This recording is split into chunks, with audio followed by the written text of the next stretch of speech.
দর্শক আসসালামু আলাইকুম, শুভ সন্ধ্যা। আমি এখন অবস্থান করছি সুন্দরবনের কচিখালি সমুদ্র সৈকতের সামনে। এই পাশটা সুন্দরবন, ঠিক তার অপোজিশন সমুদ্র উপকূল। আর সমুদ্রের মাঝখানে দেখুন অনেকগুলো লঞ্চ বেরানো রয়েছে।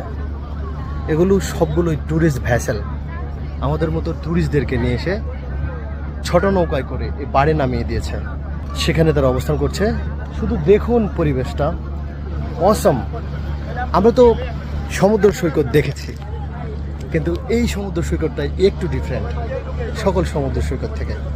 যদি কখনো আসেন এই মুহূর্তটা উপভোগ করে দেখবেন, আমার মনে হয় সারা জীবন মনে থাকবে এই কচিখালি সমুদ্র সৈকতে একটি বিকালের সূর্যাস্ত। একবার ট্রাই করে দেখুন।